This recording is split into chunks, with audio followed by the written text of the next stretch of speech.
We are discussing void and avoidable marriages.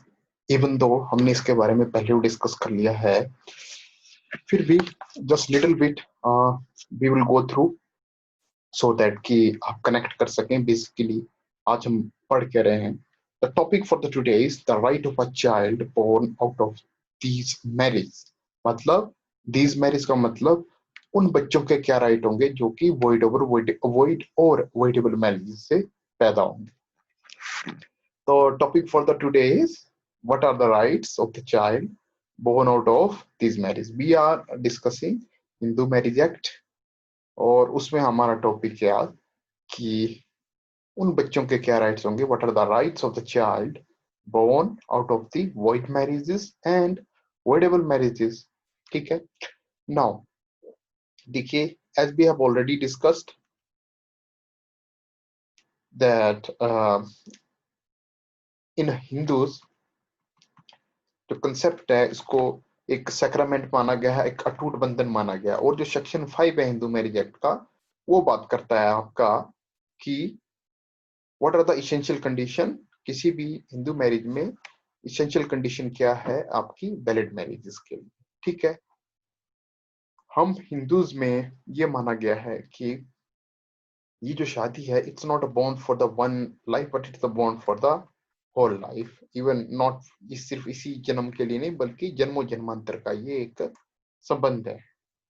Now देखिए, there are 3 types of marriages.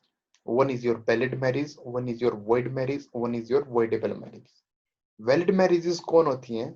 Valid marriage आपकी simple सी वो होती हैं जिनमें कि जो हिंदू मैरिज एक्ट में जो सेक्शन 5 है उसकी कंडीशन को फुलफिल किया जाता है. ठीक है. कौन सी वैलिड मैरिज? जो सेक्शन 5 है हमारे हिंदू मैरिज एक्ट का, उसमें जो आपके 5 क्लॉज देके रखे हैं, जब वो 5 के 5 आपके सेटिस्फाई होते हैं तो that is your valid marriage. ठीक है. तो 5 क्लॉज क्या है, जल्दी से उन पे नजर डालते हैं.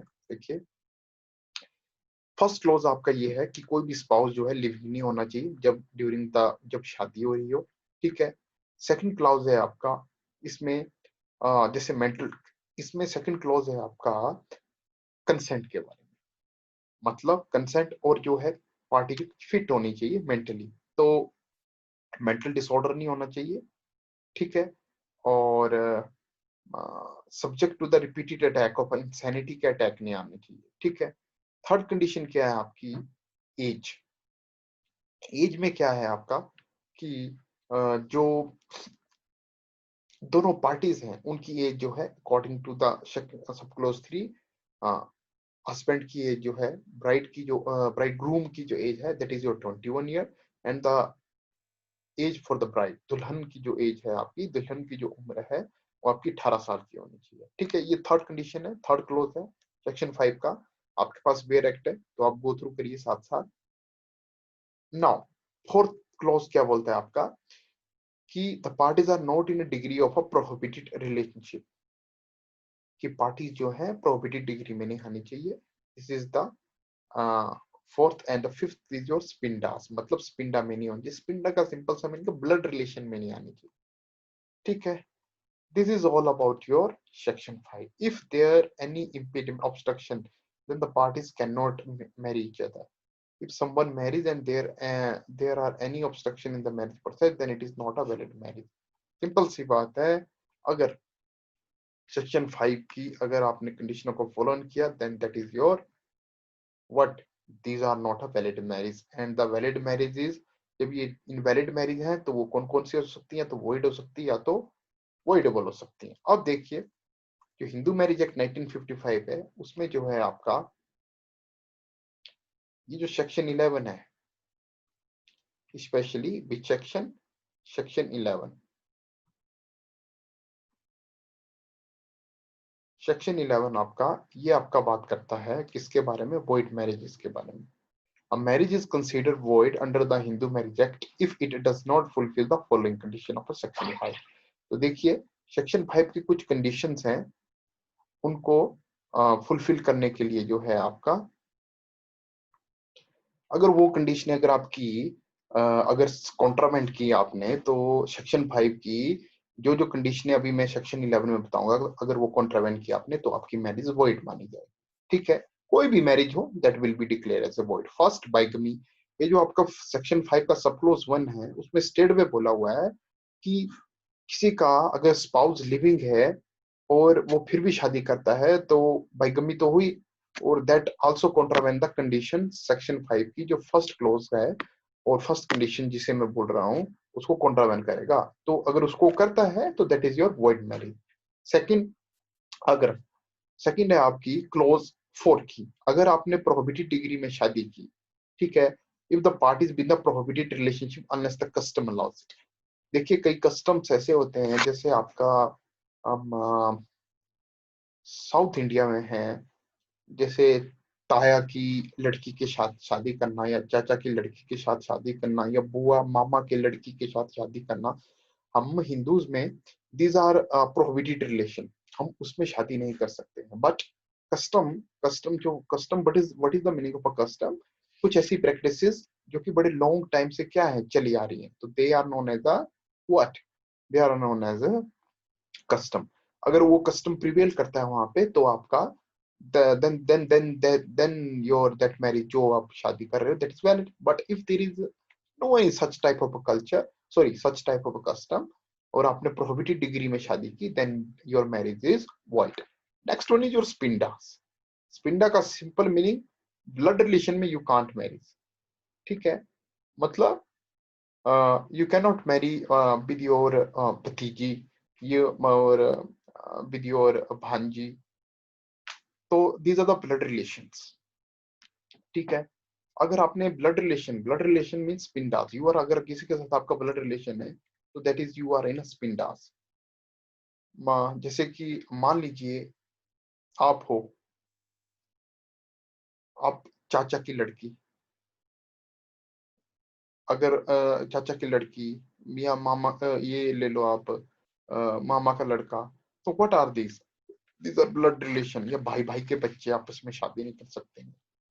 ठीक है, तो दीज आर व्हाट स्पिंडास। अगर आपने कॉन्ट्रावेंट, स्पिंडा जो है आपकी सेक्शन 5 की सब क्लोज 5 जो है उसमें जो है स्पिंडा को प्रोहिबिट किया। अगर आपने उसमें जो है उसमें ये सिंपल इतना सा बोला गया, जैसे हमने पहले भी डिस्कस किया, कि अगर आप पिंडा में शादी करते हो तो straight away your marriage will be void.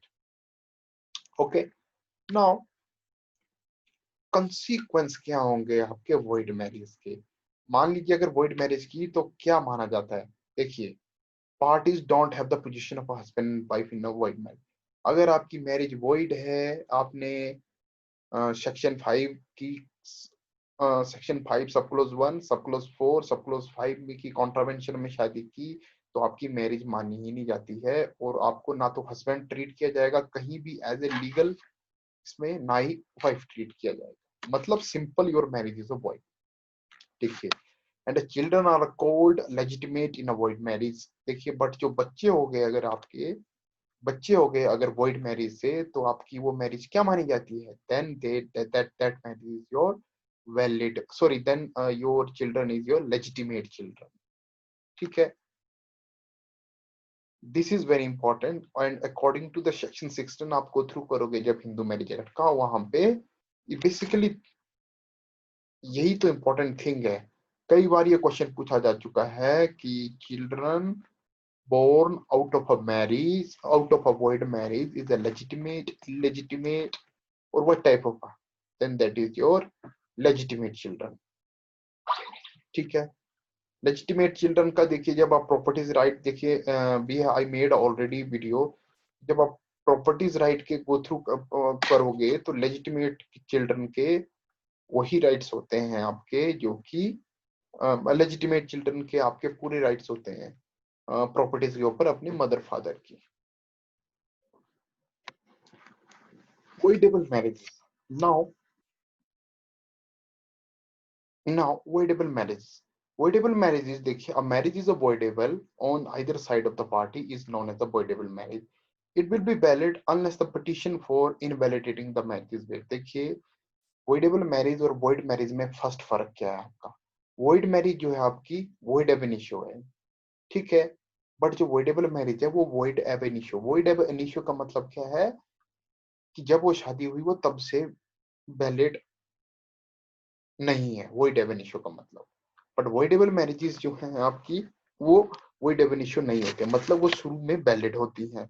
But कोई भी पार्टीज बट कोई भी पार्टी जो मतलब हस्बैंड इट में भी वाइफ, दोनों में से पति पत्नी में कोई भी जो है कोर्ट में जाके उस शादी को क्या करवा सकते हैं आप, इनवैलिडेट करवा सकते हैं। ठीक है, देखिए आपको समझ आ जाएगा कि इनवैलिडेट कैसे होती है। It will be valid unless the petition for invalidating the marriage is made.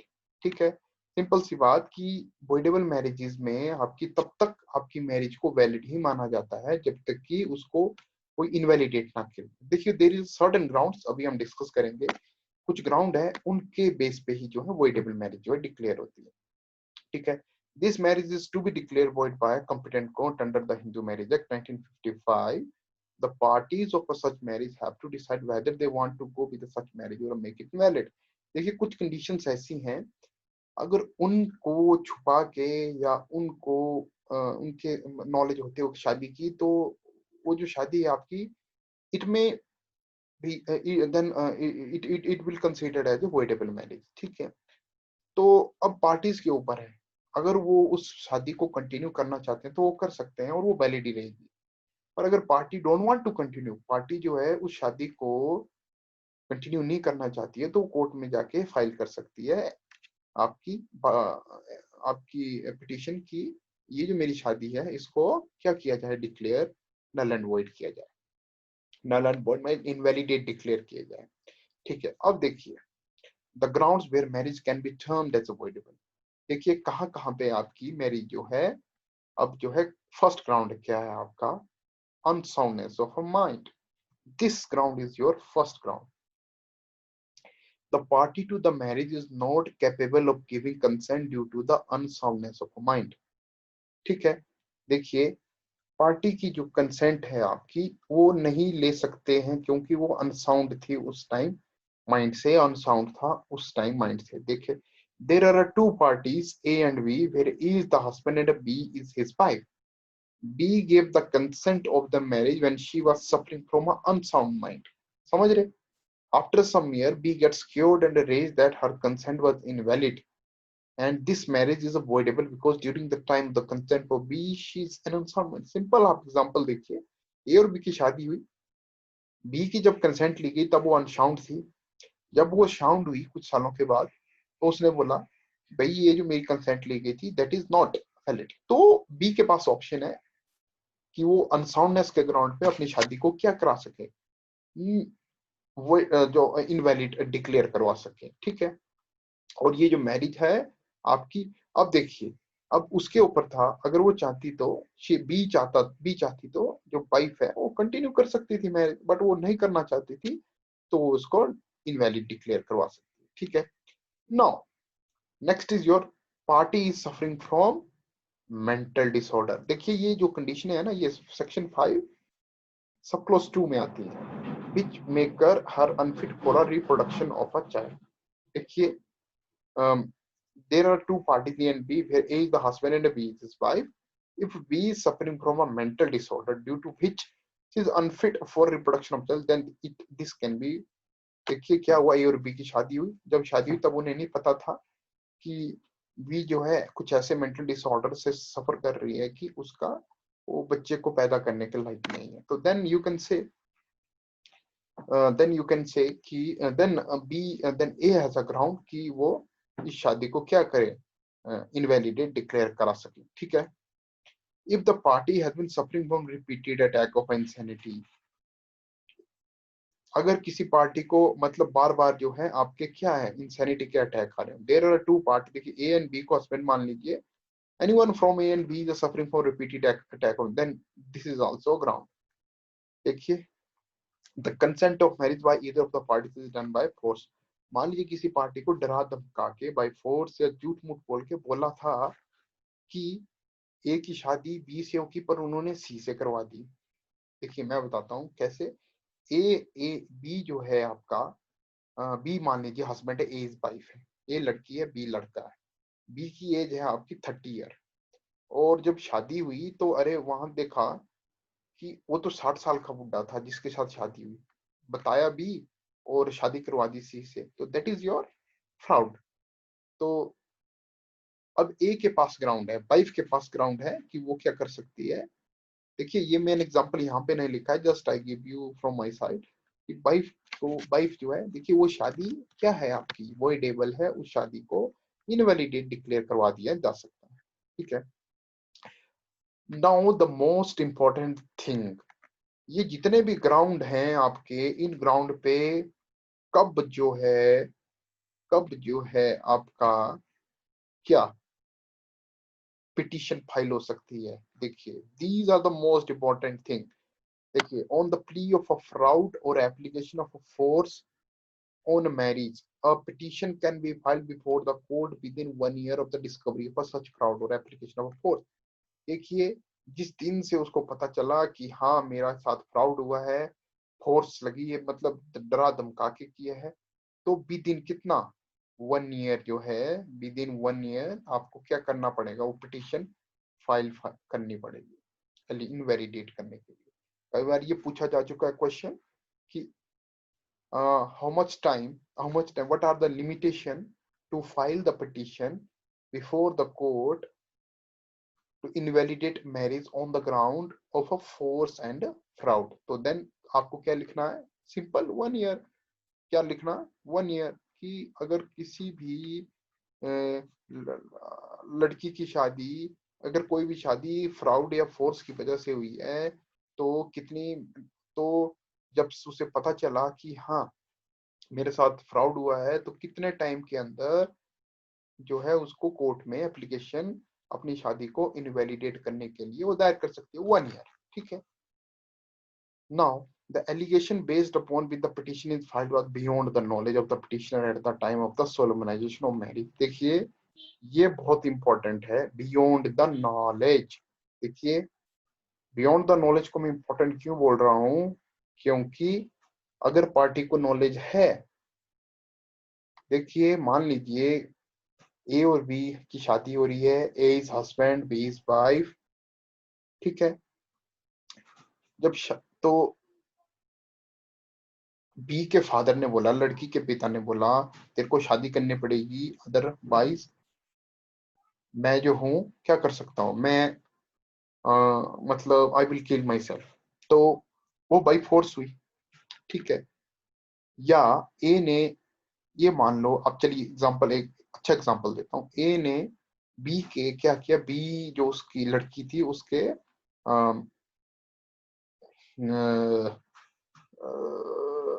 B ने जो है,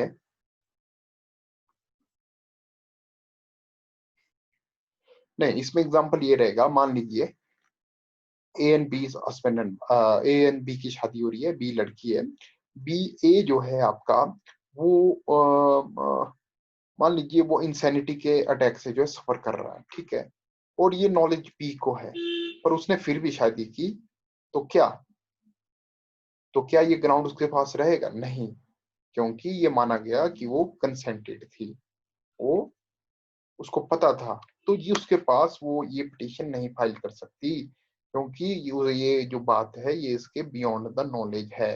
ठीक है, बियॉन्ड द नॉलेज नहीं थी, मतलब उसको पता था कि वो इंसैनिटी में है। ठीक है, या उसको कोई ऐसा रोग है कि जिसको कि जो क्या कर सकती है, मतलब जिससे कि वो जो है बच्चा पैदा करने लायक नहीं है। ठीक है, the petition on such an knowledge must be presented in the court within 1 year। ये वही बात है कि पिटीशन जो है 1 साल में आपकी फाइल करनी पड़ेगी। And the last and very important, no sexual relationship established after knowing about the fact. देखिए मैंने एग्जांपल दिया आपको कि मान लीजिए कि किसी को, किसी लड़की को पता चला कि हाँ कि उसके हस्बैंड जो है वो फिट नहीं है, वो या मतलब उसको रिकरिंग मतलब मेंटल इंसैनिटी के अटैक आते हैं, इवन दो उसके बाद उसको पता चलने के बाद भी they have a sexual relationship, then ये ग्राउंड उसके पास फिर इनवैलिडेट मैरिज को इनवैलिडेट करवाने का नहीं रहता है। ठीक है, मतलब ये क्या मतलब है इस, अब देखिए अगर उसको पता लग गया है कि हाँ ये इस तरीके का फॉल्ट है, इसके इस ग्राउंड पे जो है मतलब वो बात छुपाई गई थी, और वो फिर भी she indulge in a sexual relationship with her husband. तो what does it mean? It mean she is consenting this marriage. ठीक है, मतलब वो इस मैरिज के साथ कंटिन्यू रहना चाहती है, तो इसलिए ये ग्राउंड आपका अवेलेबल नहीं रहेगा। नाउ देखिए, what are the difference between the void and the voidable marriage? A wife does not have the right to claim the maintenance in a void marriage. देखिए, वेरी वेरी इंपॉर्टेंट, कई बार पूछा जा चुका है कि if there is a marriage is a void, then wife को कोई राइट नहीं है मेंटेनेंस क्लेम करने का। देखिए, a wife has a right, but in a voidable marriage wife can claim the right of the maintenance. In a void marriage, the parties do not have the status of husband wife. But देखिए, voidable marriage में I already told you, husband और wife का status रहता है जब तक कि वो मैरिज हो। कोई आइदर पार्टी जो है कोर्ट में जाके ये एप्लीकेशन ना दायर कर दे कि my Lord please declare this marriage is invalid, मतलब इस हमारी शादी को इनवैलिड की डिक्लेयर किया जाए।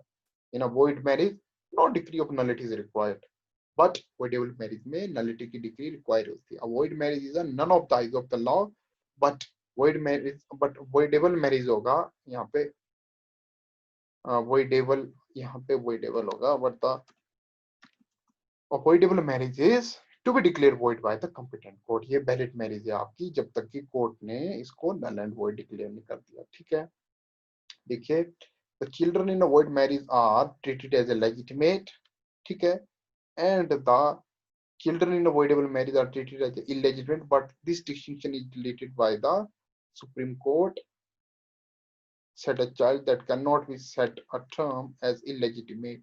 मतलब देखिए, इसमें क्या हुआ, सेक्शन 16 में दोनों को क्या बोल दिया कि इनके ऐसी कोई टर्म ही नहीं है, और इन दोनों के राइट्स जो हैं, चाहे वो आपके लेजिटिमेसी देखिए, चाहे वो वॉइड मैरिज से हो चाहे वो वॉइडेबल मैरिज से हो, उनका इक्वल राइट बनता है अपने पेरेंट्स की प्रॉपर्टीज पे।